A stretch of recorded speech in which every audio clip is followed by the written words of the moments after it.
배우 토크 사회를 맡은 정시우 기자라고 합니다. 오늘 영화 잘 보셨나요? 여기 앞에 외국인 분도 계셔서 깜짝 놀랐어요. 네. 오늘의 행사는 롯데시네마 한국영화 로맨스 기획전과 다음 영화 무비 에디션이 함께 마련한 자리입니다. 지금 카카오 TV를 통해 생중계되고 있고요. 포털 사이트 다음 카카오 채널 탭을 통해서도 보실 수 있어요. 오늘 자리에는 클래식을 만든 곽재용 감독님도 나와 계시는데요. 많이들 기다리셨을 것 같아요. 두 분 모시도록 할게요. 손예진 배우님, 곽재용 감독님 나와주세요.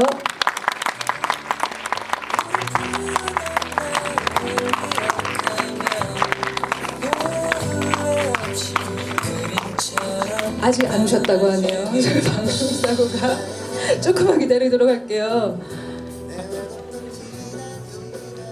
지금 이 영화 처음 보신 분 계신가요 혹시? 처음 보신 분 좀 손 들어 봐주실래요? 많이 없네요. 그러면 거의 두 번째, 세 번째 여러 번 봤다 하시는 분들. 확실히 이 영화는 추억의 영화라는 생각이 다시 드는 게 예전에 봤던 분들이 또 보러 오시는 경우가 많은 것 같아요. 다시 보니까 좀 예전과 다르죠? 감성이. 네. 우리도 나이를 먹었고 영화도 나이를 먹었지만 하지만 변하지 않는 건 지금 봐도 좀 그때의 감성 좀 약간 촌스럽긴 하지만 그게 또 첫사랑이라는 감정이니까 그런 감정들을 굉장히 잘 이끌어내는 영화라는 생각이 들어요. 아마 오늘 영화 보시면서 그런 생각들 많이 하시지 않았을까 싶은데요. 좀 있으면은 함께 그런 많은 얘기들 나눠보도록 할게요. 근데 여기 혹시 한국말 좀 하실 줄 아시나요? 못 하시나요? 영화 어떻게 보셨는지 나중에 제가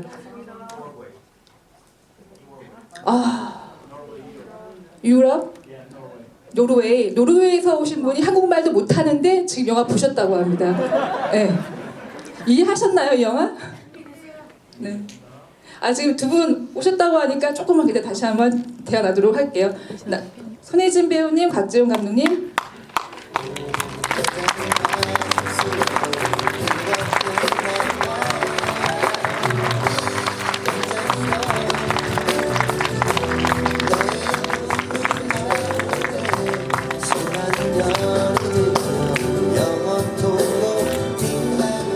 안녕하세요. 굉장히 많은 분들이 두 분을 보러 오셨는데요. 네. 인사 좀 해주세요. 이제 손예진 배우님 먼저. 네, 안녕하세요. 14년 전에 클래식에서 주희와 지혜 역을 맡았던 손예진입니다. 반갑습니다. 박재용 감독님은 어떠셨나요? 네, 저도 14년 전에 영화 각본 감독을 맡았던 박재용입니다. 여러분 이렇게 다시 영화를 같이 보게 되니까 너무 반갑습니다. 너무너무 옛날 생각나서 저도 속으로 많이 눈물을 흘렸습니다. 지금 두 분도 같이 객석에 앉아서 영화를 보셨어요. 또 오랜만에 만난 걸로 알고 있거든요. 지금 얼마 만에 만나신 거예요, 두 분? 그 감독님이 덕혜옹주 촬영할 때 놀러 오셨었어요. 그래서 그때 되게 오랜만에 만났던 거였고 지금 한 1년 넘은 것 같아요. 네. 1년 좀 지났어요. 어때요? 그때의 손예진 씨와 지금의 손예진 씨는? 그냥 보면 잘 모르겠는데 네. 진짜 덕혜옹주 찍을 때도 전혀 안 변했다라고 그랬거든요. 이거 보니까 이 영화 보니까 참 어렵구나 하는 생각이 들어요. 그때 정말 진짜 손예진하고 영화 찍을 때 클로즈업 잡는 게 너무너무 신났었어요. 진짜 편하게 클로즈업 잡는 게 힘든데 배우들 진짜 너무 신났던 생각이 납니다. 지금 다시 보니까 정말 너무 좋다. 사실 아름다운 여배우를 만나면 가장 신나는 것 중에 하나가 촬영 감독님들이시잖아요. 쓸데없이 막 클로즈업 들어가고 그러지 않나요? 영화 찍을 때? 저희 콘티에 의해서 찍었으니까 그렇진 않았는데 클로즈업 잡을 때 진짜 이렇게 아름답다는 게 영화는 참 배우의 클로즈업이라는 게 영화가 증명해 주는 것 같습니다. 네. 저도 이번에 보면서 그런 생각했는데요. 지난 2일부터 오늘까지 롯데시네마에서 한국영화 로맨스 기획전이 열렸어요. 총 6편이 소개가 됐는데 그중 내 머릿속의 지우개 클래식 2편이 상영됐거든요. 그러니까 한 배우의 영화가 2편 상영된 건 손예진 배우가 유일하고요. 이거는 멜로의 여왕임을 여실히 드러내는 대목이지 않나라는 생각이 드는데 어떠셨어요? 기획전 보면서? 아 이제 나도 나이를 먹었구나. 한 2003년, 2004년 작품이거든요. 두 작품이. 그래서 제가 어릴 때 선배님들 보면서 막 그 배우의 어떤 필모그래피들을 쫙 보면서 뭐 토크하고 하는 것들이 아 나도 저럴 때가 올까 했는데 너무 감회가 새로운 것 같아요. 그래서 그리고 두 작품이나 올랐다는 게 정말 너무 영광스러운 것 같아요. 그럼 이제 본격적으로 클래식에 대한 얘기를 좀 나눠볼 텐데 그 전에 지금 많은 분들이 지금 댓글을 달아주고 계세요. 언진 씨 우리 종우 이름 한 번만 불러주세요라는 분이 종우야? 종호? 종우? 종우요? 또 클래식의 명작이라는 분도 있고요. 손예질 실제로 봤는데 후광이 후덜덜덜덜 막 이런 얘기들이 좀 있습니다. 네, 그럼 클래식 얘기해보면은 그 사실 이게 말씀하신 건 14년 전 작품인데 14년 전 작품을 이렇게 큰 스크린에서 본다는 것이 관객들에게도 그렇고 또 배우와 또 감독님에게도 좀 의미 있는 시간이지 않을까 싶어요. 굉장히 드문 일이잖아요. 네, 이런 시간을 갖게 되면 좀 옛날 생각이 많이 나죠. 네. 그럼요. 영화 보는 내내 그 당시 촬영할 때 생각이 많이 나서 가슴이 지금까지 구름에 붕 떠 있는 느낌이고요. 또 그 당시에는 사실 손예진하고 같이 영화를 봤는지가 기억이 안 나요. 저도 잘 막 정신 없고 그랬는데 지금은 진짜 오래간만에 이 여주인공과 영화를 봤다는 게 너무나 기쁘고 영광이고 합니다. 정말. 네, 진짜 이런 기회가 와서 이런 기회가 있다는 게 되게 놀라운 것 같아요. 그래서 이 기획을 해서 이제 관객분들이랑 같이 영화도 보고 만난다라는 얘기를 듣는 것과 막상 와서 사실 좀 고민을 했었어요. 너무 간지러울 것 같아서 못 볼 것 같은 거예요. 너무 보면서 막 오글거릴 것 같아서 옛날 영화들 보면 대사 톤도 그렇고 참 부끄럽거든요. 근데 이 기회가 아니면 못 볼 것 같아서 오늘 이렇게 봤는데 보는 내내 한 장면 한 장면이 그냥 마음으로 너무 쑥쑥 박히는 거예요. 그래서 정말 나한테 이런 순간이 와서 내가 찍었던 과거의 클래식 영화를 관객분들과 또 클래식을 좋아해 주시는 여러분들과 같이 보게 된다는 게 너무 제가 연기 인생에 있어서도 오늘은 되게 기억에 남을 만한 날인 것 같아요. 네. 정말 중요한 의미 있는 시간이었다고 네, 말씀해 주신 저 역시 기쁜데요. 사실 손예 씨 작품에서 교복을 입고 1인 2역을 하면서 첫사랑의 아이콘으로 등극하셨잖아요. 그때 거의 데뷔 초였고 네. 예. 근데 뭐랄까요? 본인의 모습이 타인에게 환상이 된다는 건 어떤 느낌일지 예. 그땐 전혀 알지 못했었죠. 몰랐나요? 엄청 뜨거웠는데요. 그때는 촬영을 그러니까 1인 2역이라는 건 사실 처음에 시나리오에서는 역할이 달랐잖아요.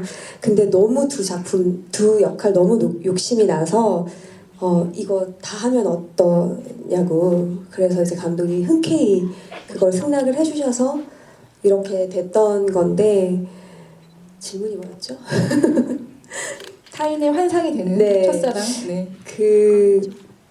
이제 시간이 지나서 클래식이 저한테 이렇게 어마어마한 영화였다는 건 사실 지금의 10몇 년이 지나서야 알게 되는 것 같아요. 그때는 정말 알지 못했고 하나하나 찍기도 과거와 현재를 오가면서 저희가 또 되게 빡빡한 스케줄이었잖아요. 막 너무 못하는 것 같고 어떻게 해야 되지 막 이거에 너무 항상 예민해져 있고 연기하는 것도 너무 어려웠고 그래서 그 순간을 정말 즐기지 못했어요. 근데 이제 시간이 지나면서 많은 분들이 아직까지 클래식 얘기를 너무 많이 해주셔서 그게 점점 저한테는 더 크게 자리가 잡히고 이게 여러분들의 첫사랑의 이미지의 환상이지만 저한테는 이런 상황이 너무 환상적인 거죠. 근데 말씀 들어보니까 원래는 1인 2역이 아니었나요? 따로 쓰실 생각이었던 건가요? 종종 TV를 통해 패러디 되기도 했었고 근데 제가 알기로는 그 장면이 조인성 씨와 만난 첫 장면이었다고 저는 첫 촬영이었다고 들었어요. 만나자마자 둘이 그런 감정을 나누고 찍는 거는 어땠나요? 그때 당시 좀 에피소드 좀 들려주세요. 네. 기억이 잘 안 나지만 감독님이 첫 촬영이라고 하시니까 첫 촬영이었구나라고 어설프게 기억은 나는데 그때 비를 맞는 게 저 혼자 맞는 것도 있고 저 혼자 또 막 그 이름이 뭐였죠? 인성 씨가 맡았던 역할 이름이 상민이가 이제 같이 좋아하고 있었다는 걸 알고 혼자 뛰어갔을 때 또 장소를 굉장히 여러 곳에 이동을 해서 찍었었고 그리고 그 같이 찍었던 것도 다 장소가 다른 학교였었죠. 세 학교를 썼죠. 편집을 한 건가요? 네, 네. 전혀 몰랐습니다. 네, 연대, 경희대하고 원광대, 전라도에서 서울까지. 이유가 뭔가요? 그 매점을 네. 세트를 줘야 되는데 네. 세트 줄 만한 공간이 있는 학교가 원광대더라고요. 다녀봐도.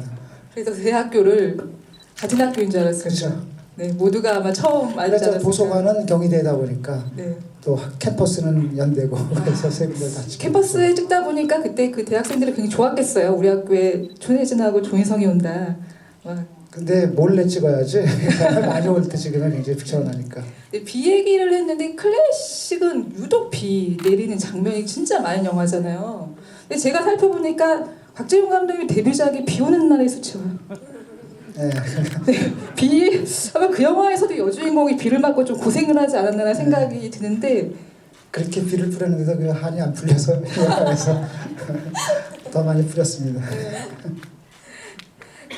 근데 이런 감정적인 이 영화 보시면 알겠지만 비가 정확하게 그 손예진이 가지고 있는 감정을 대변하는 것 같기도 하고 배경으로서 굉장히 잘 사용됐다고 생각이 들어요. 그래서 비라는 것이 없이 만약에 맑은 날에 둘이 뛰어가면은 이 정도의 낭만적인 분위기는 없을 거라고 생각이 드네요. 맞아요. 저도 이 영화 생각하면은 좀 비 내리는 씬들이 굉장히 여러 장면이 또 느낌 다르게 담겨 있는 느낌이 생각이 들어요.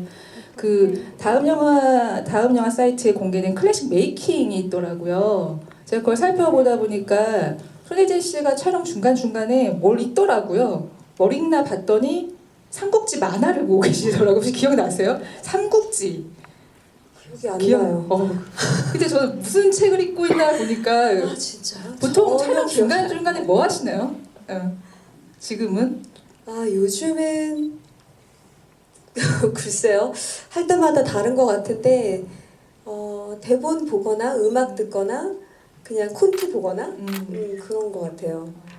저는 그래서 그때 왜 삼국지일까? 삼국지 많아요? 네. 되게 웃긴다. 기억이라는 게 사실 이래요. 본인의 기억을 몰라요.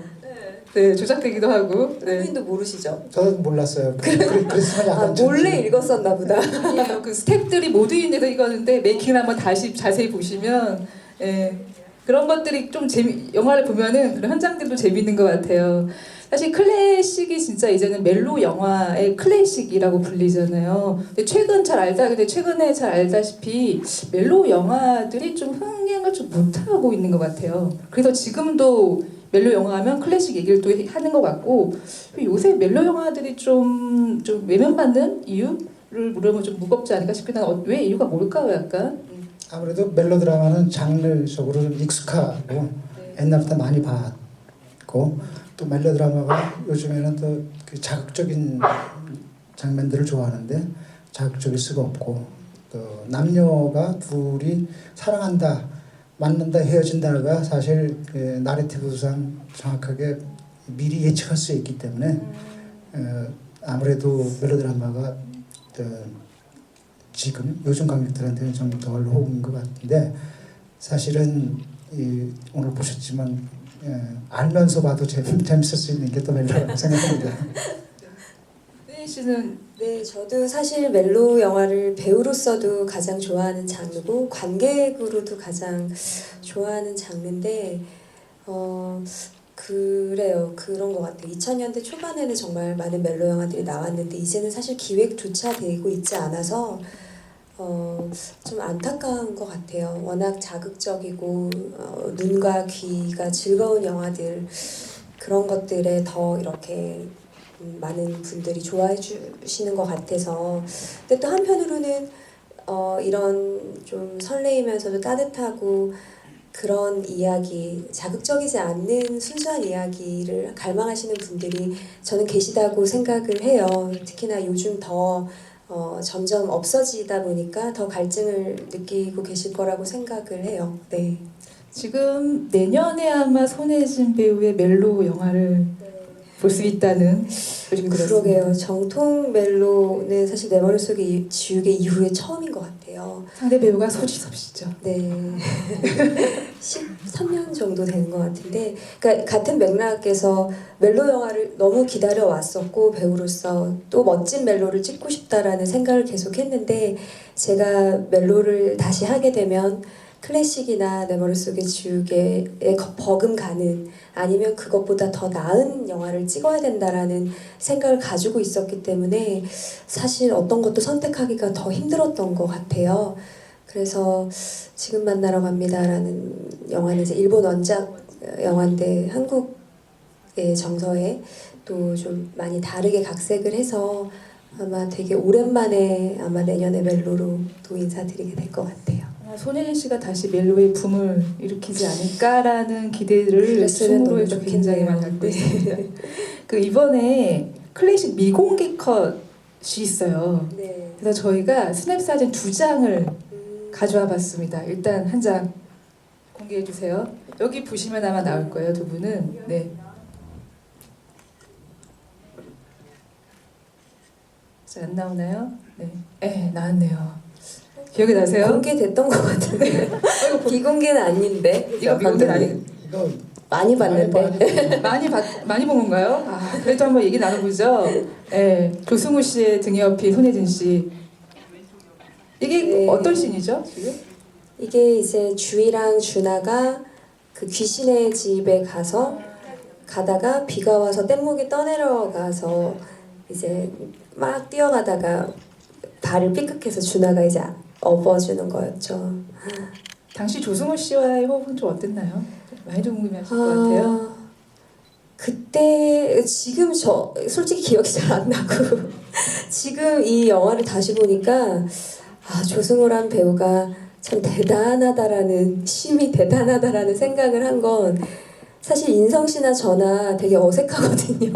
어색한 대사, 어색한 무엇인가가 되게 많은데 승우 오빠는 그때도 연기를 아주 뭐라고 표현해야 될까요? 안정적이게 했다라는 것을 14년 만에 다시 알게 됐어요.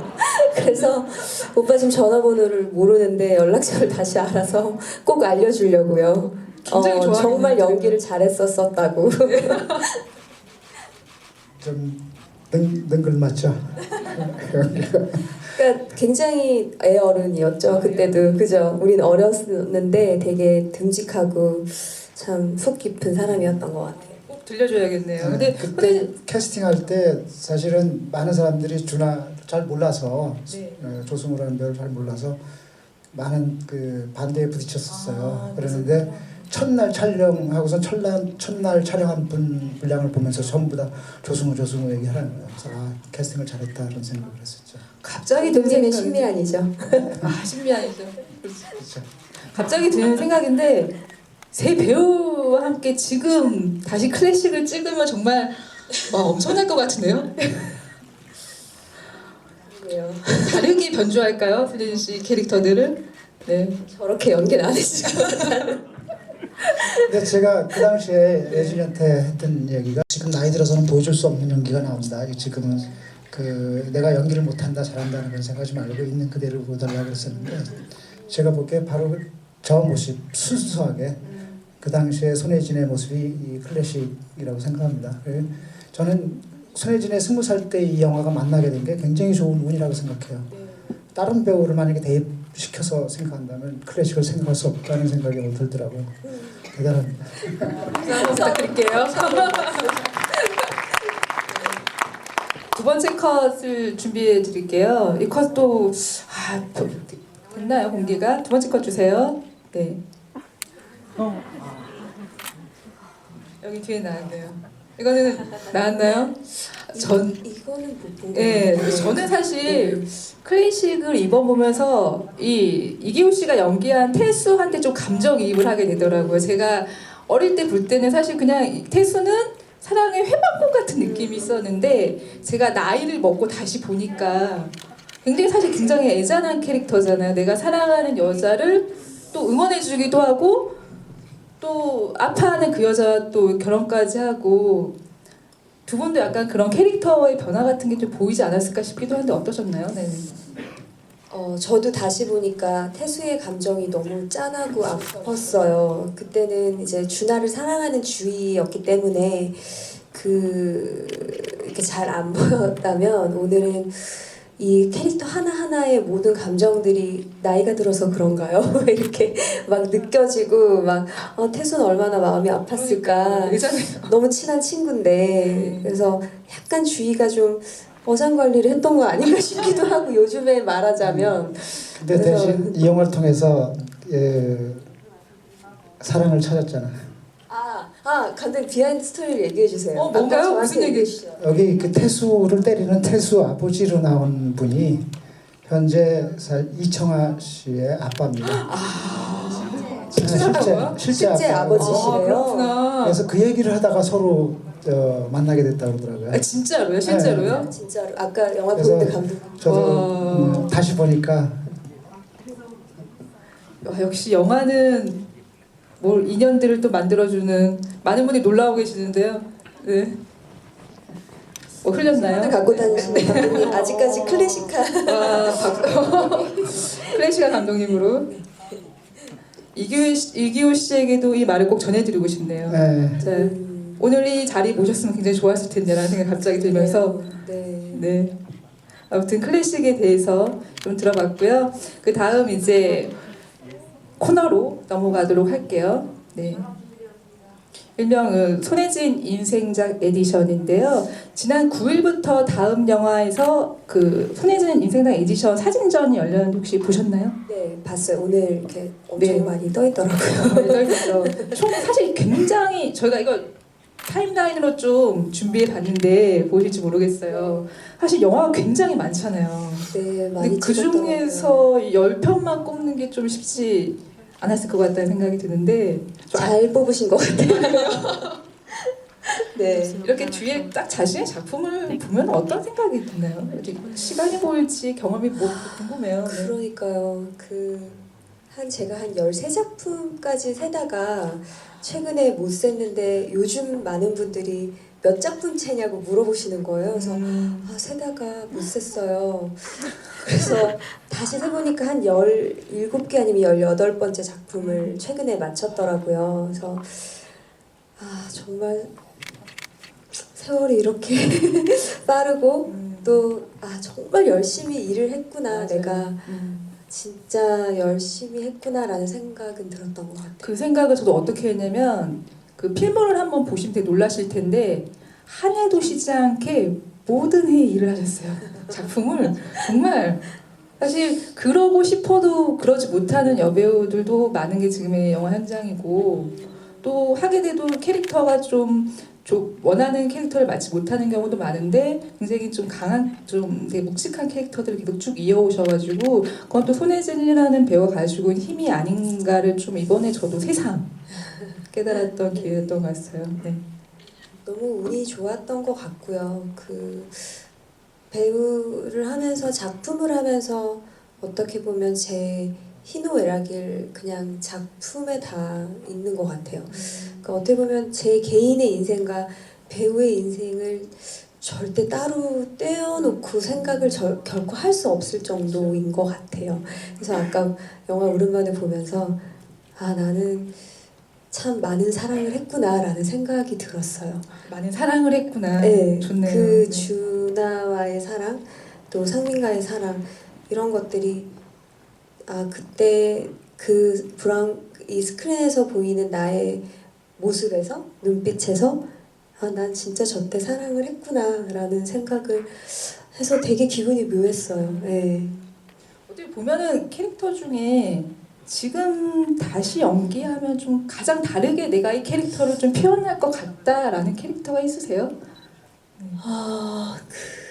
저는 외출이라는 작품을 외출. 2005년도에 그러니까 허준호 감독. 20대 초반이었는데 이때 이제 역할이 어떤 거였냐면 강렬했죠. 네 남편이 바람을 폈는데 그 바람 핀 상대자와 다시 바람을 피는 일이잖아. 쉽게 말이 안 얘기해서. 되는 손님 같은 부인을 놓고 어떻게 바람을 피워. 그때부터 내가 그랬어요. 이게 남자들의 공통된 마음인가요? 그런 것 같진 않은데 아무튼 그때 이제 제가 최근에 얼마 전에 외출을 제 과거 영화 잘 안 보는데 어떻게 하다가 봤는데 정말 대사가 더 오글거리더라고요. 대사가 별로 없음에도 불구하고 막 어린 게 너무 이렇게 보이는 느낌이었어요. 그러니까 성숙되지 못한. 그래서 내가 다시 하면 허진호 감독님은 어떤 스타일이시냐면 배우한테 많은 걸 맡기는 스타일이세요. 너는 이 상황에서 어떤 대사를 할 것 같고 어떤 느낌일 것 같냐. 그때 뭐 제가 24 아니면 5이었는데 그 나이에 생각할 수 있는 게 너무 한계가 있잖아요. 그래서 저는 그게 맞다라고 생각해서 연기를 했는데 지금 생각하면 훨씬 더 적극적이고 뭔가 자기 표현에 명확한 캐릭터가 되지 않았을까. 지금의 내가 외출을 다시 찍었다면 그런 생각은 들어요. 네. 음료 아르테를 또 세심하게 주시네요. 왜 하나만 가져오나? 감독님도 주시더라고요.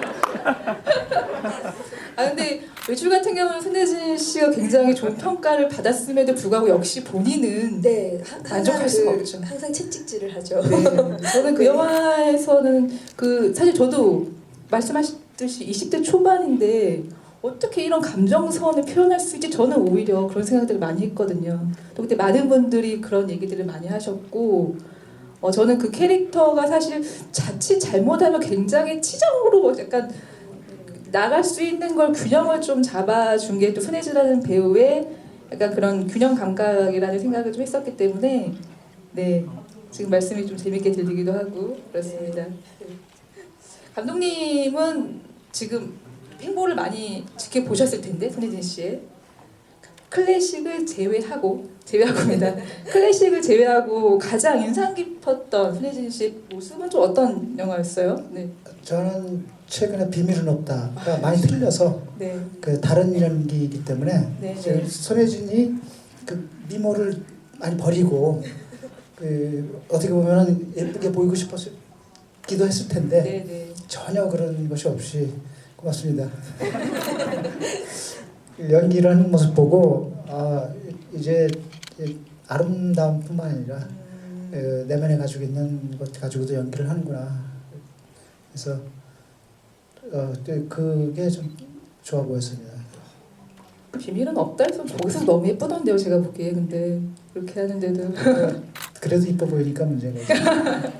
그 작품별로 조금 살펴보면요 내 머릿속에 지우개 이제 이것도 굉장히 사실 작품으로 시간을 기록하는 게 배우라면 초반에 손예진이라는 배우는 멜로의 화신이었던 것 같아요. 이제 클래식과 내 머릿속에 지우개에서 이제 정점을 찍었다고 생각을 하고요.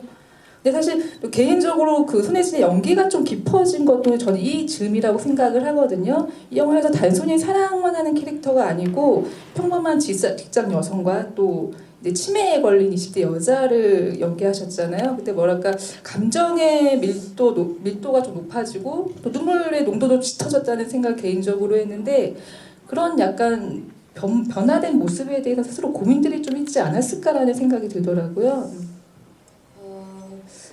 그때 저를 돌아보고 그때를 회상하면 사실 너무 아름다운 작품, 뭐 클래식 그 전에 이제 연애소설이라는 또 작품이 있었고요. 클래식, 내 머릿속에 지우개. 이때 정말 그림도 그랬고 역할도 그랬고 참 아름다운 모습들이 많았던 작품이었어요. 근데 저는 사실 가장 힘들었던 시기였던 것 같아요. 그때가요? 네, 연기를 잘하고 싶었고 나의 모습이 어떻게 비춰질지를 아예 모르는 상태였기 때문에 정말 지금도 마찬가지로 제 연기에 있어서는 굉장히 비관적이고 주관적이지만 그때는 거의 스스로를 아주 올가매면서 아주 힘들었던 것 같아요. 너무 잘하고 싶고 어떻게 하는 게 잘하는 건지 모르겠고 뭐 계속 이상한 것 같고 그래서 내 머릿속에 지우개 영화를 끝나고 제가 막 울었던 적이 있어요. 막 눈물이 너무 많이 나는 거예요. 그래서 근데 그때 우성 선배가 되게 다독여줬어요. 다들 놀랬죠. 옆에 매니저들이 놀라고 그랬는데, 그러니까 남들 앞에서 약간 눈물 흘리는 거를 이렇게 극도로 싫어하는 스타일이거든요. 어릴 때부터. 근데 이제 막 눈물이 엉엉 울게 됐는데, 이렇게 막 한꺼번에 모든 것들이 쌓이고 그게 이제 좋은 식으로든 나쁜 식으로든 뭔가 스스로에 대한 어떤 감정이 막 이렇게 올라오면서 막 눈물이 났던 것 같아요. 그러니까 그런 순간들, 그러니까 뭔가 내가 해내야 되는 것들이 이제 해내야만 하고 그 역할을 잘 해야 된다라는 어떤 그런 두려움과 책임감이 어릴 때부터 되게 컸던 것 같아요.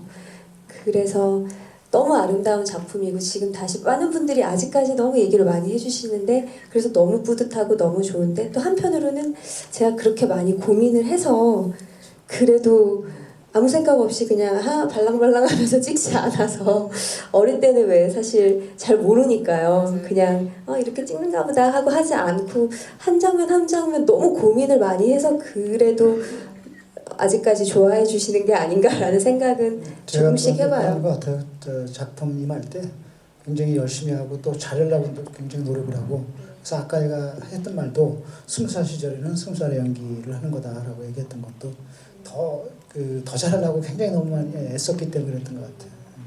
그 압박감에서는 지금은 조금 자유로워지셨나요? 아니면 지금도 여전히 그런 걸 매번 너무 힘드신가요? 그때랑은 지금은 좀 그런 고통과 그런 외로움을 즐기게 되게 된 것 같아요. 이제 어느 순간 너무 고독하고 외롭고 혼자만의 싸움이 이제는 현장에서도 그렇고 이제 우리 감독님들 또 상대 배우분들이 되게 의지가 많이 되는 것 같아요. 그때는 의지하는 방법도 몰랐고, 그러니까 뭐 어떻게 보면 사회생활을 처음 하는 뭐 대학교 갓 졸업한 사실 졸업하기 전 나이지만 거의 그런 느낌이었다면 지금은 그래도 조금 뭔가 알게 된 거죠. 네. 정말 궁금한데 정우성 씨는 뭐라고 위로를 드렸을까요? 해줬을까요? 정확하게 저도 기억이 안 나는데 그래, 네 마음을 알아. 그럴 때가 있어. 배우들은 그렇지. 이렇게 했던 것 같아요. 정확하진 않지만, 네. 내 머릿속에 지우개 정확하지 않지만 네. 기억 못한다는 게 맞는 거 아닌가? 맞아요. 보면 이제 외출 얘기했고 사실 이제 외출에서 넘어가면서 이제 굉장히 필모가 다양해져요. 작업의 정석에서 이제 온갖 애교와 내숭으로 남성을 공략하는 한지원 역할을 하셨죠. 거의 이게 근데 외출하고 이 영화가 3개월 간격으로 개봉을 했었어요. 그래요? 네, 그해 9월과 12월. 네. 끝나고 바로 찍었었나 보다. 네네.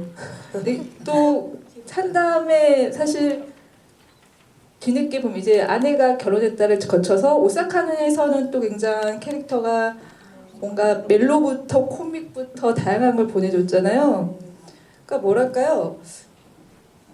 스펙트럼을 굉장히 초반에 멜로에서 천천히 넓혀온 그런 경우인데 네, 그랬던 것 같아요. 어릴 때 이제 사실 제일 첫 영화는 취하선이라는 영화였고요. 그쵸, 그때도 취하선. 이제 첫사랑 역할이었고 최민식 씨의 첫사랑이셨죠. 그렇죠. 정말 그 영화는 다시는 볼 수 없겠더라고요. 짧게 봤는데 차마 채널을 돌렸어요. 바로 연애소설 클래식 다 약간 어떤 첫사랑의 소녀의 느낌, 그러니까 어떤 여성적인 캐릭터. 근데 저는 사실 이제 많은 분들이 그때만 해도 기자분들이 왜 아픈 역할만 해요? 왜 죽는 역할만 해요? 계속 이제 초반에. 그러셨어요. 맞아요. 근데 그 나이에 할 수 있는 그때 당시에 드라마, 영화의 여자 캐릭터들은 다 청순 가련한 역할이었어요. 특별히 고를 수 있는 상황도 아니었고 그 들어온 대본 중에 가장 할 수 있고 하고 싶은 가장 좋다고 생각했던 영화들을 이제 선택한 거죠. 근데 그때는 사실 하면서도 이제 제가 나이를 먹으면 더 다양하게 할 수 있을 텐데 왜 이 몇 작품을 가지고 그렇게 평가를 할까라는 생각을 하긴 했었어요. 어린 나이에도. 그럴 수 있겠네요. 그래서 그 초반에 정말 생각해 보니까 취하선에서 이른 나이에 죽는 역할이었고 연애소설에도 안타깝게 좀 네. 죽었고 클래식은 좀 그렇진 않지만 네. 약간 좀 그런 아프고. 아픈 캐릭터고 지우개는 또 이제 치매에 걸리냐 그런 그래. 정말 비련의 여주인공 캐릭터들을 맞아요. 연기하셨네요. 그렇다면 그런 세간의 그런 이 시선들이 나를 좀 더 칙칙칙하게 됐나요? 아니면은 반대로 그런 거보다는 어쨌든 뭐 2005년 만약에 2003년에 영화를 찍었다면 2005년까지 찍을 거예요. 뭐 이런 게 아니었기 때문에 앞으로 나이가 들어서도 계속 꾸준히 작품을 할 거라는 생각을 했기 때문에 그때 더 다양한 모습들을 보여드리면 그런 질문은 하지 않으실 것 같다라고 생각을 했고 그게 이제 작업의 정석이 아주 큰 전환점이 된 작품이긴 했죠. 네. 또 작업의 정석뿐 아니라 지금 여기에는 없지만 많은 분들이 손혜진의 진면목을 본 작품 중 하나가 이제 드라마 연애 시대였죠. 여기서 굉장히 일상적인 모습으로 공감을 굉장히 많이 샀어요. 그러니까 뭐라고 많은 사람들이 손혜진이 현실에 착지했다라는 얘기도 많이 했고 저도 그 영화 굉장히 그 드라마 굉장히 좋아했었거든요. 네. 네.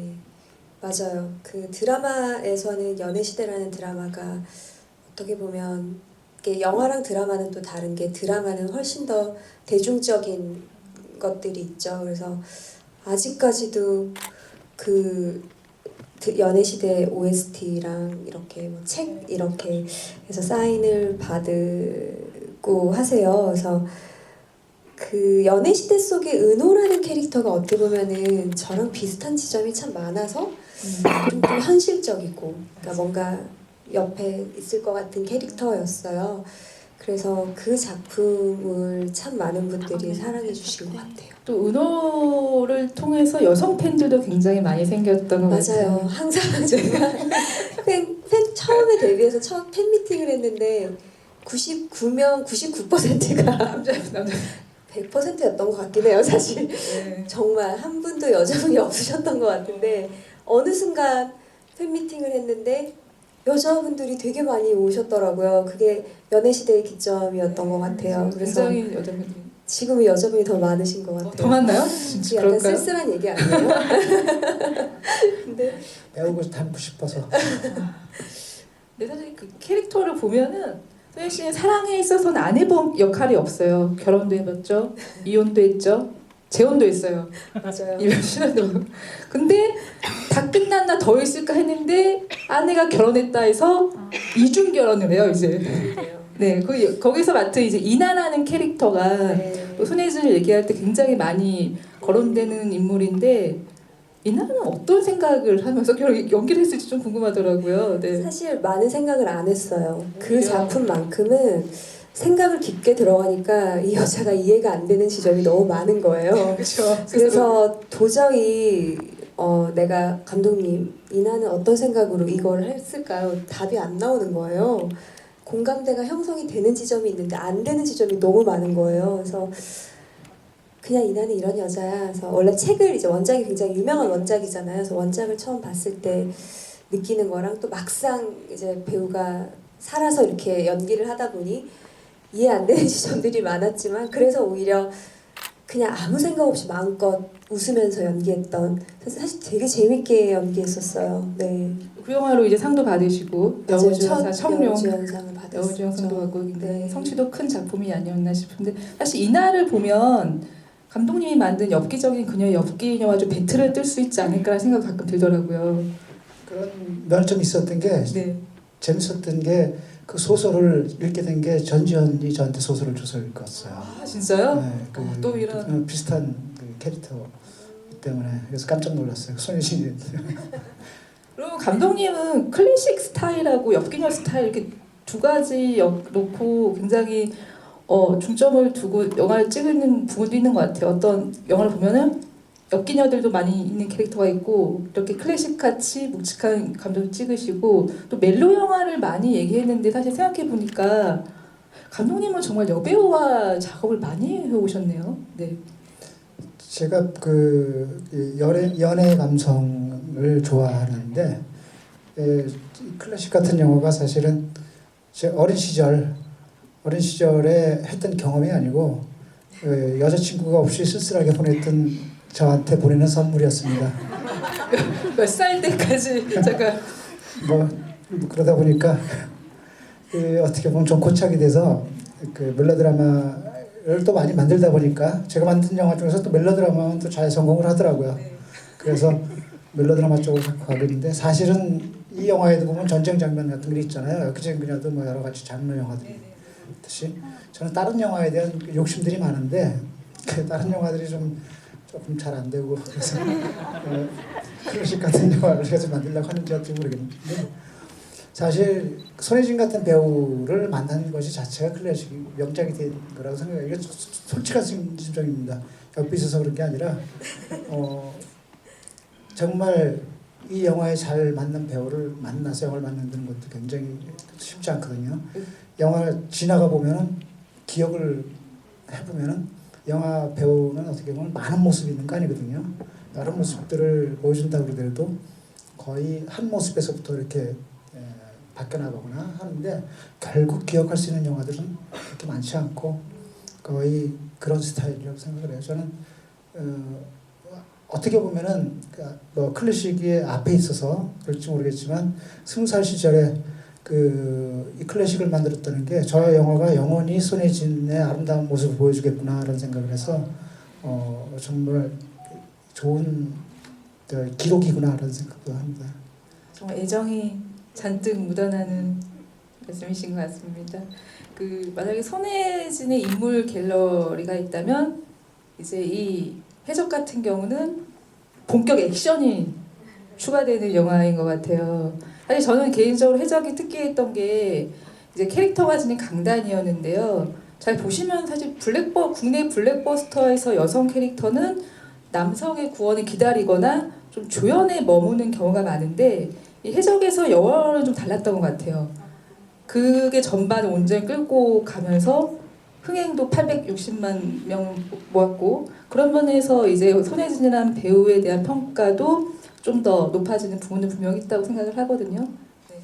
네, 사실 액션을 되게 하고 싶은 마음은 있었지만 말 그대로 여성이 이렇게 막 멋진 액션을 보여질 작품들도 사실 많지도 않았던 것 같고 근데 그 찰나에 이제 해적이라는 또 영화에서 해적의 역할이잖아요. 그래서 되게 새로웠고 사실 더 나이 들면 못할 것 같아서 이번에 정말 한번 도전해 봐야겠다라고 해서 도전을 한 작품이었어요.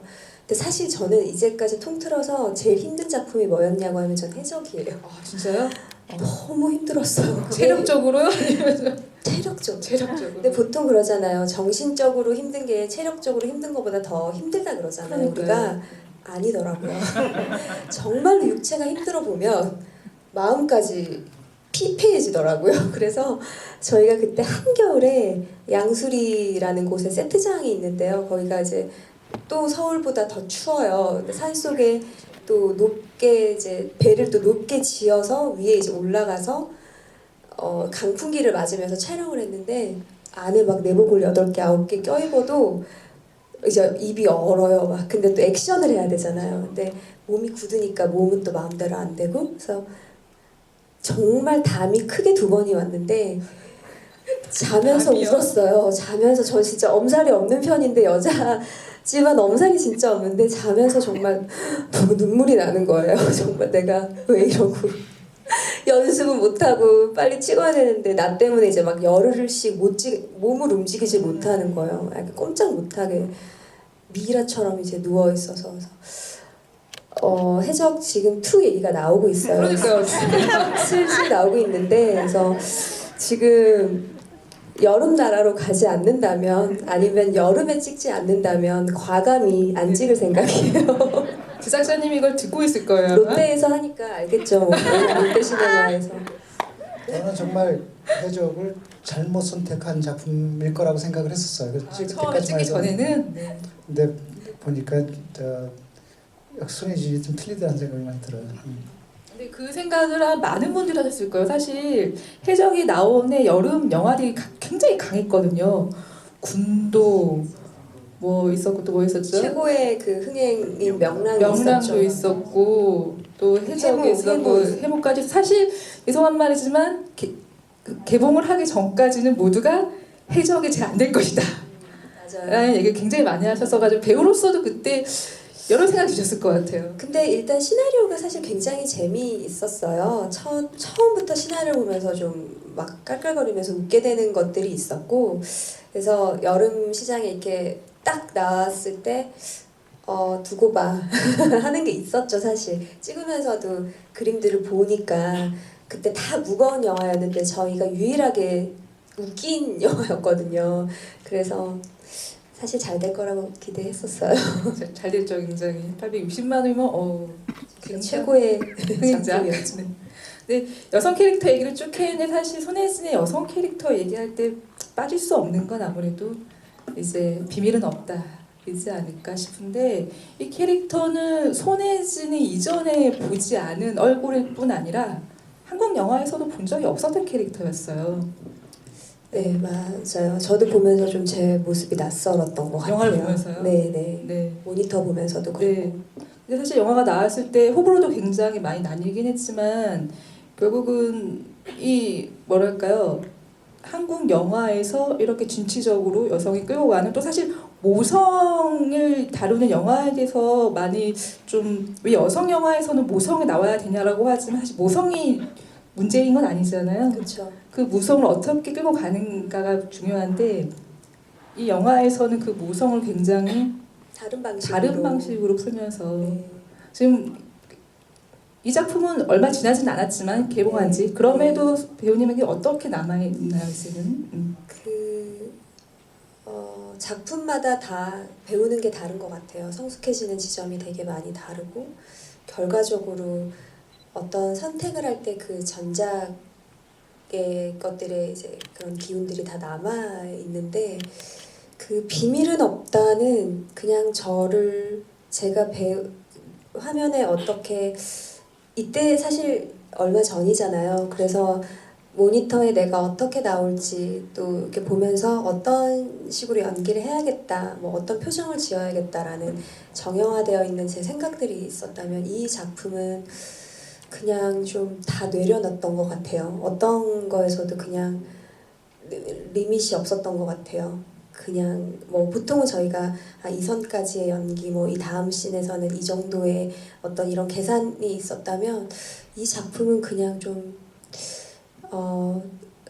뭐라고 표현해야 될까요? 이렇게 그냥 똑바른 선을 띈 게 아니라 이렇게 막 뒤죽박죽 했던 것 같아요. 표현을 하자. 네. 정말 적인 느낌의 캐릭터이지 않나 싶고 근데 이런 딱 필모를 보면은 이 배우가 좀 힘들겠다 싶은 느낌도 드는 게 손예진 씨가 사실 많은 요새 멀티가 유행이잖아요.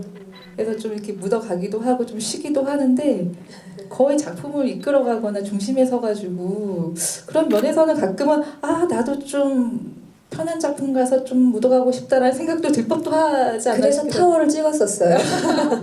타워라는 작품이 정말 묻어가고 싶을 때 찍었던 작품이었고 네. 너무 즐겁게 찍었었어요. 즐거웠네 그때. 네, 그러니까 배우들도 많고 선배님들도 많고 또 감독님도 되게 재밌으신 분이셨고 그래서 거의 끝나고 다 같이 모여서 맥주 한 잔 먹는 그런 기분, 그런 재미를 처음으로 알게 해준 작품인 것 같아요. 네, 확실히 모든 작품에는 다 깨달은 의미가 있는 것 의미가 같아요. 있네요. 네. 되게 좋네요. 아까 그 지우개 때 약간 슬럼프 얘기하시긴 했지만 그러면 작품적으로만 보면은 저희가 보기에는 손예진이라는 배우는 좀 슬럼프가 그래도 진짜 없었다라는 느낌이 많이 들긴 하거든요. 그럼에도 우리가 모르는 힘든 시간들이 많았겠죠. 그쵸. 네. 글쎄요, 슬럼프라는 게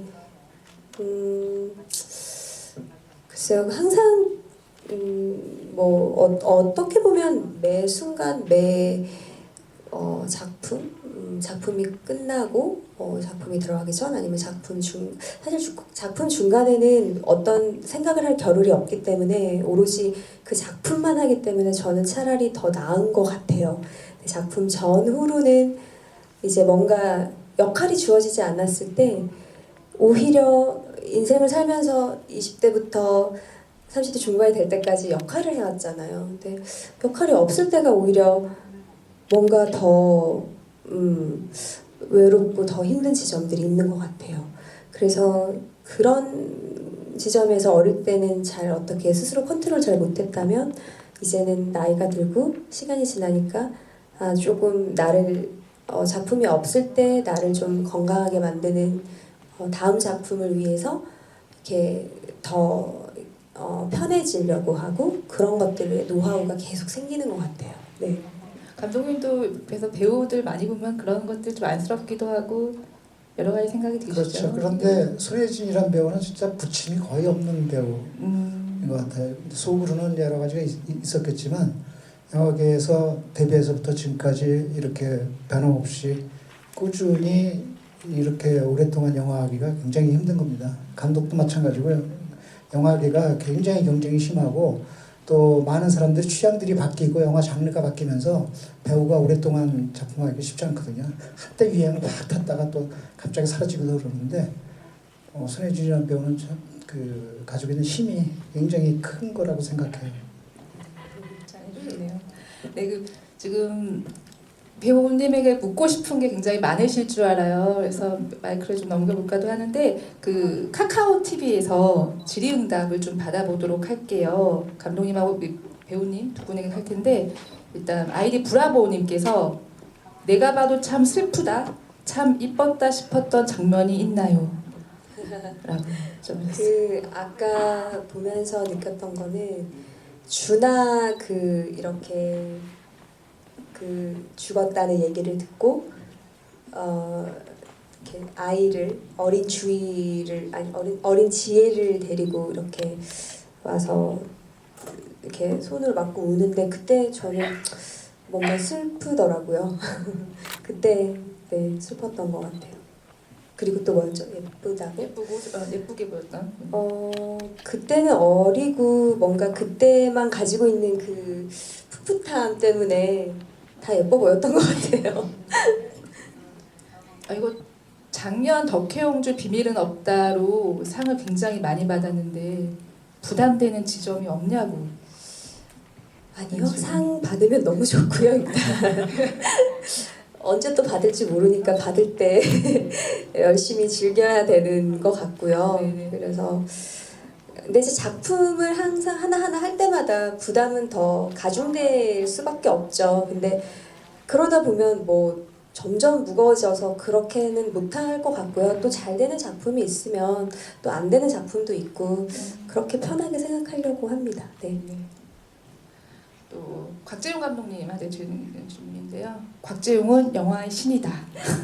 지금 다시 손예진과 작품을 한다면 어떤 작품을 만들고 싶으세요? 라고 질문 주셨네요. 제가 지금까지 손예진하고 사실 작품을 계속 같이 하고 싶었는데 여기 어린 시절 손예진으로부터 벗어나지 못해서 자꾸 어린 나이에 소녀가 나오는 영화들을 많이 했었는데 오늘도 아까 대기실에서 잠깐 얘기도 나눴고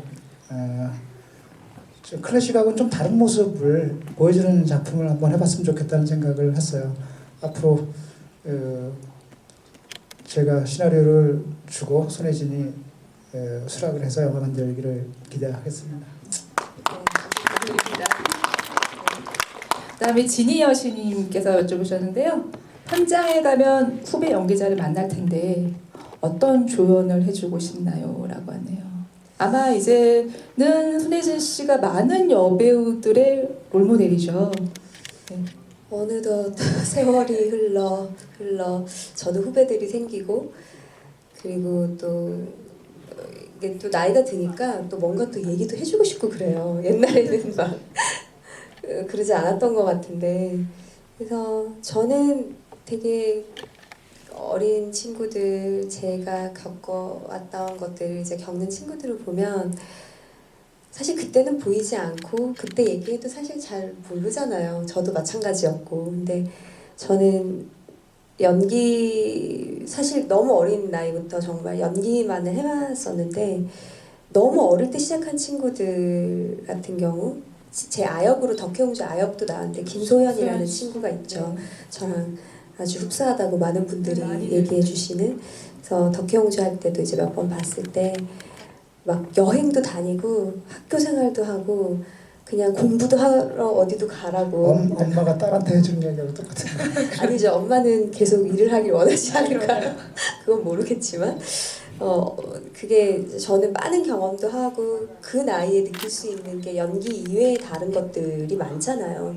그래서 그런 것이 결국에는 연기에 도움도 많이 되니까. 그래서 저는 최대한 많은 거를 일상의 것들을 경험하라고 얘기해주고 싶어요. 그리고 배우님과 함께 작업을 한 두 남자 미남 배우님께서도 질문을 보내오셨어요. 일단 안녕하세요, 정우성 씨. 네. 내 머릿속의 지우개에서 함께하실 정우성 씨가 이 질문을 보내오셨는데요. 내 머릿속 지우개 시절로 돌아가 그때 손예진이 지금 손예진을 보며 하고 싶은 말이 있다면요? 라고 물어보셨네요. 그때 22살이었었던 것 같은데 2003년도가 그때 22살인데 너무 나이가 안 드는 거예요. 22살이 너무 지겨운 거예요. 왜 난 빨리 나이가 들고 싶은데 왜 난 계속 22살이지? 아름다운 나이. 네, 너무 싫었어요. 빨리 나이가 들어서 막 선배님들처럼 멋지게 막 내가 봐도 정말 멋진 연기를 하고 싶고 더 성숙하고 싶고 그래서 빨리 나이가 들었으면 좋겠다고 생각을 했었거든요. 근데 지금 이렇게 많이 나이가 14년이 이렇게 훌쩍 지났구나라고 얘기하고 싶어요. 네, 원하는 바로 됐네 이거네요. 근데 뭐랄까요? 지금 얘기도 나눠보고 하면서 계속 나이가 들었다고는 하지만 손예진 배우 스스로가 굉장히 좀 편해 보인다는 느낌이 근데 그건 누구나 다 들어요. 그렇지 않아요? 나이 들면 다 편해지지 않아요? 근데 지금 아닌가? 나이가 들어서 더 아니에요. 여배우 같은 경우 특히나 나이에 예민하잖아요. 그래서 여배우뿐만 아니라 모든 여성들이 나이 예민하죠. 근데 글쎄요, 그 나이가 든다는 거는 그만큼 세월이 가는 거고 그만큼 경험이 쌓였다는 거니까 많이 알게 되는 것도 있고 하니까 한 가지 일을 오래 했을 때 오는 여유는 분명히 있는 것 같아요. 지금 이게 뭐냐면은 내 머릿속에 지우개 때 그 제작진들이 손예진 씨한테 선물해준 앨범 혹시 진짜요? 모르세요? 네. 그래서 저 아까 좀 살짝 봤는데 재미있는 사진들이 굉장히 많더라고요. 그래서 클래식 때 것도 있을 텐데 왜 그걸 한 거죠? 그래서 모든 걸 딱 보여드릴 수는 없고 하나를 좀 꼽아봤어요. 혹시 이거 보이실지 모르겠어요. 여기 잡아주실 겁니다. 카메라가 잡히나요 혹시? 네. 이때 이거 어떤 상황인가요? 굉장히 달달한 정우성 씨 팬들도 굉장히 좋아할 것 같은 사진인데요. 네. 이때 회사에 가기 전에 이렇게 신혼 때였던 것 같아요. 신혼 때 서로 좋아하는 것도 기억이 안 나요. 부부싸움하고 있는 거 아닌가? 멱살 잡고 있는 거죠. 네, 사진을 보면 진짜 많은 기억들이 나는 것 같은데 그런 생각 들더라고요. 감독님이 이 두 남녀 배우를 데리고 어떤 장르의 영화를 찍을 수 있을까라는 생각도 갑자기 좀 내 드네요. 머릿속에 지우개 2. 투를 역시 내 머릿속에 지금 투로. 네, 그다음에 이제 또 한 남자 배우가 지금 만나러 갑니다에서 내년에 함께 작업하실 후이섭 씨. 네. 굉장히 후이섭 씨는 영화에 대한 질문을 많이 할 것 같다면서 이런 질문을 보내오셨어요. 요즘 예진아 씨를 가장 행복하게 하는 것은 무엇인가요? 글쎄요. 요즘은 그냥 아무 큰 문제 없이 이것도 나이 들어서 그런가? 큰 별탈 없이 하루하루 옛날부터 그랬어요. 그랬나? 하루하루 이렇게 큰 문제 없이 이렇게 살아가고 또 제가 최근에 지금 만나러 갑니다 촬영이 무사히 끝났거든요.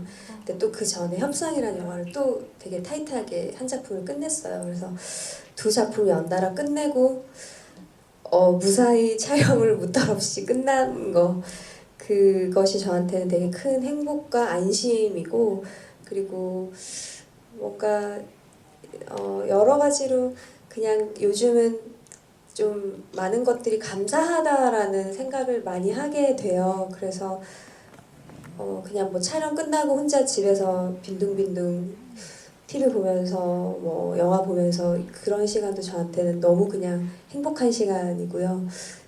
그런 것 같아요. 지금 여기 계신 객석분들, 관객분들도 질문하고 싶은 게 많거든요. 그래서 지금 여기 나오시기 전에 포스트잇으로 남겨주셨어요. 그래서 몇 개를 뽑아서 질문을 해볼게요. 다시 클래식과 같은 영화를 찍는다면 상대 배우는 누구? 라는 질문을. 어려운 질문, 이런 질문 어렵죠. 그러게요. 네. 다시 해도 두 배우랑 해야 되지 않을까. 그 이상 더 좋은 배우가 떠오르진 않는 것 같아요. 감독님도 저도 그런데 감독만 안 바꾸면 이게 핵심이죠. 네, 핵심님 몰래. 어떤 배우라도 좋습니다. 네, 이게 핵심입니다. 또 굉장히 개인적인 질문했어요. 이거 개인적인 질문이셨는데 누나의 술주량은 소주 몇 병인가요?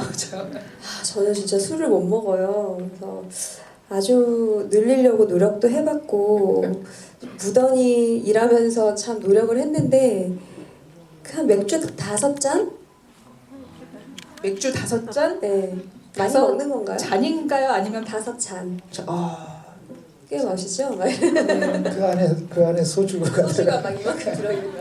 소맥. 주사는 혹시 없으시죠? 네, 전 집에 가는 게 주사고. 아주 아름다운 주사네요. 네. 요즘에는 술을 안 마셔서 모르겠는데 옛날에는 독한 술을 못 마셨었어요. 허예진 씨가? 맥주만. 맥주만 네. 마시거나 가끔 이제 소주 좀 타주면은 좀 마시고 좀. 내 머릿속에 지우개 찍을 때 그 소주 잔에 든 소주는 물이죠? 그제 물이었어요. 네. 네. 너무 그때 실감나게 연기를 하셔가지고 네. 그쵸. 소주 먹으면 연기가 안 돼서. 외출 때는 뭐 진짜 마시지 외출 않나? 때는 진짜 술이었어요. 네, 외출 때는 진짜 마신 것 같더라고요. 그래서 얼굴이 빨갛게 네, 보였고 감독님이 허진호 감독이 좀 그런 리얼리티를 면이 좀 있어요. 추구하시기 때문에. 근데 그걸 어떻게 아세요? 영화 보니까 술 마시고 친 것 빨갛게 같더라고요. 나와요. 이제 감독님은 다르시네요 역시. 허진호 감독 뻔하지 뭐. 스타일. 리얼리즘. 진짜 마시겠죠. 리얼리즘. 네. 이거 물어볼까요? 곧 연말이니까 연말에는 뭐 하고 지내실 계획인가요? 라고. 저는 일단 뭐 못 만났던 작품 하느라 못 만났던 지인들 만나고 그냥 쉬면서 지내려고요. 네. 그게 정답이죠. 감독님은 뭐 하실 건가요 연말에 선전 하나 얘기하는데 연말에 저는 제 다음 영화가 바람의 색이라는 영화인데 일본 영화예요. 그 홍보하러 일본에 갔다가 오는데 한국에서도 개봉하니까 많이 보러 와주세요. 여기 네. 오신 분들은. 근데 보면 감독님은 중국하고 일본에서 영화를 찍으셨어요. 사실 사랑 영화도 많이 찍으셨잖아요. 근데 한국, 중국, 일본 세 나라의 문화가 다른 만큼 사람을 담는 핵심도 좀 달라야 되지 않을까 싶은데 그런 거 어떠세요? 저도 그렇고 박찬욱 감독도 그렇고 허진호 감독 다 외국에서 영화 찍은 감독들인데 같이 만나서 얘기를 하면은 공통적인 게 하나가 있습니다. 한국 여배우들 너무너무 좋아. 정말 최고야 라고 얘기해요. 그 정도로 외국 배우들 힘들게 합니다. 감독들은. 근데 앞으로 찍으려면 감독이 막 기사 보고 이 사람 막 우리 욕했어 막 이러고. 결론은 마지막 질문 하나 해볼게요. 이건 되게 좋기도 하고 또 별로인 것도 있잖아요. 감독님도. 별로인 게 뭐. 구체적이게 얘기하기에 너무 뭔가 많은 것 같고요. 그리고 또 저는 아까도 말씀드렸지만 여배우와 뭔가 제 개인의 삶을 따로 떼어놓고 생각할 수가 없어서 그냥 약간 숙명처럼 배우가 됐고 이렇게 살아가고 있는 것 같아요. 근데 요즘은 되게 행복하다는 생각을 해요. 네. 그게 핵심이 아닐까 네. 싶기도 합니다. 네. 네, 이제 오늘 자리 어떠셨는지 모르겠는데 헤어질 시간이 됐네요. 일단 좋은 네. 마지막 인사 한 마디씩 좀 부탁드릴게요. 혹시 처음 본 분 계세요? 클래식을? 굉장히 많구나 생각보다. 되게 궁금했어요. 왜냐면 오늘 오시는 분들은 클래식을 예전에 보고 다시 그것을 추억하려고 오셨을 분들이 많으실 거고 20대 분들은 분명히 10대 때 또 영화를 보지 않으니까 그래서 어떻게 보셨는지 되게 궁금하네요. 근데 이게 개봉이 아니라서 마음이 너무 편해요. 재미없게 봐도 상관없잖아요. 그리고 사실은 내년에 정식으로 재개봉을 15주년 기념으로 재개봉을 하려고 생각을 하고 클래식이요? 있었어요. 네, 이거 클래식을. 극비 아닌가요? 네, 많이 극비 아닌데 선전이고 영화는 뭐 많이 알수록 좋은 거니까. 네네. 오, DVD도 제가- 다시 내달라고? 텔레비? DVD 다시. 그리고 이번 작품은 이건 이제 옛날 필름이 아니고 필름을 스캔을 받아서 2D 2K로 만든 거거든요. 4K 작업도 지금 하고 있어요. 그래서 그럼 화질이 더 좋아진다고 하더라고요. 블루레이도 만들 계획을 가지고 있어요. 박수 한번 보내주세요. 여러분 개봉하면은 또 근데 감독님 개봉하면 우리도 막 무대 인사하고 그래야 되나? 근데 궁금하다. 메모로 쓰게 지우개처럼 다 잊어먹고 다시 내년을 기대. 내년이면 손예진 씨의 멜로를 또 한편서 두 편이 나오겠네요. 행복한. 아무튼 오늘 저는 이런 자리에서 이렇게 여러분들 만나고 같이 영화 본 게 진짜 제 연기 인생에 손에 꼽힐 것 같아요. 그래서 오늘 와주셔서 이렇게 클래식을 여전히 기억해주고 계시고 또 새로 보시는 분들은 관심을 가져주셔서 너무너무 정말 감사드리고요. 진짜 배우 하길 잘했다라는 생각을 오늘 새삼합니다. 너무너무 감사합니다. 네이버 짧게 한마디. 저는 조금 아까 제 광고 다 했으니까 광고했으니까. 기억만 열심히 해주시고요. 네. 오늘 정말 저도 예기치 않게 손혜진하고 같이 영화를 보게 돼서 너무너무 기쁘고 이 기분이 오래 갈 것 같습니다. 그리고 또 지금 만나러 갑니다는 내년에 개봉이에요. 역시 내년에 또 만나요. 오늘 늦은 밤까지 함께 해주셔서 감사하고요. 오늘 조심히 돌아가세요. 감사합니다.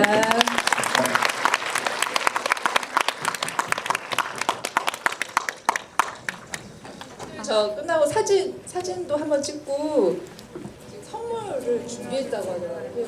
네. 누가 좀